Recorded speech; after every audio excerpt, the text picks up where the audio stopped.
دوسرا ریزن اڑیسہ صوبے کا قیام تھا کیونکہ ان لوگوں کا کلچر، لینگویج وغیرہ بنگال کے لوگوں سے بالکل مختلف تھی۔ اس کے بعد اب ہم دیکھتے ہیں reaction on partition of Bengal. Bengal کی پارٹیشن کے اوپر ہندو اور مسلمس کا کیا ریئیکشن سامنے آیا تھا؟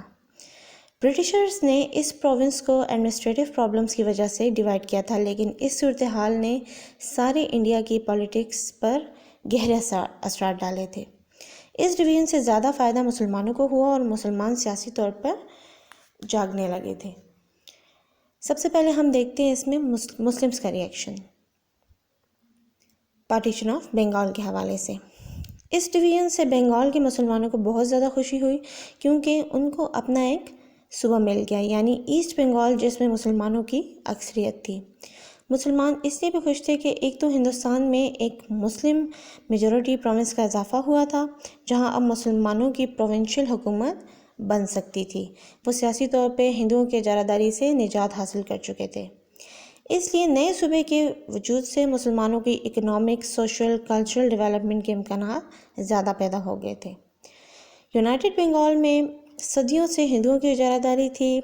ہندو برٹش قانون کا فائدہ اٹھاتے ہوئے زمین، جائیداد، ٹریڈ، ہر شعبہ زندگی پر قابض تھے۔ مسلمان مایوسی کے عالم میں زندگی گزار رہے تھے۔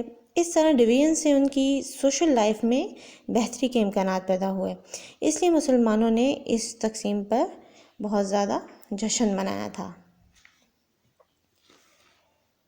کانگریس اور ہندوؤں کا ریئیکشن کیا تھا بنگال کی پارٹیشن پر؟ اب ہم اس کے بارے میں دیکھتے ہیں۔ اس ڈویژن پر تمام ہندو آرگنائزیشنز نے شدید رد عمل کا اظہار کیا تھا۔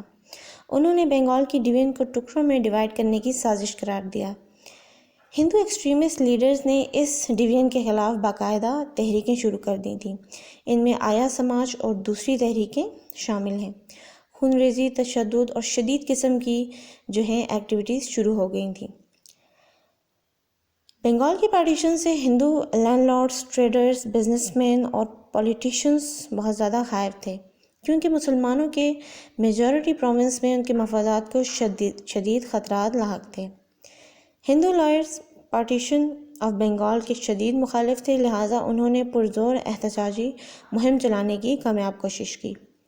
بنگال کے ہندو اخبارات نے پارٹیشن پر بہت زیادہ واویلا کیا کیونکہ وہ سمجھتے تھے کہ مسلمان اپنے اخبارات وہ لانچ کر کے ہندو پریس کے لیے خطرہ ثابت ہوں گے۔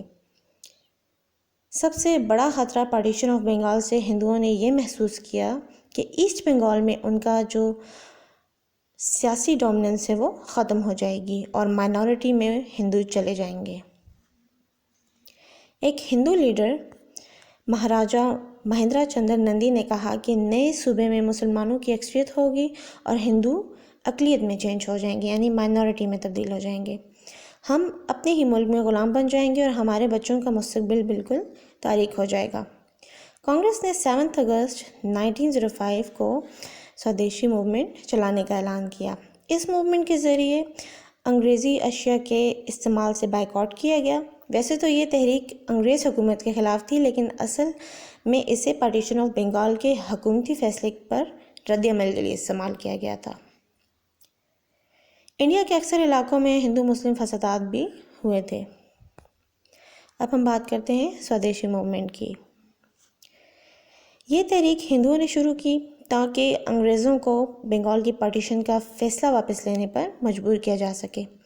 اس موومنٹ میں مقامی طور پر بنائی گئی اشیاء کے استعمال کی تاکید کی گئی اور جو برطانوی مال کا مکمل بائیکاٹ کر دیا گیا۔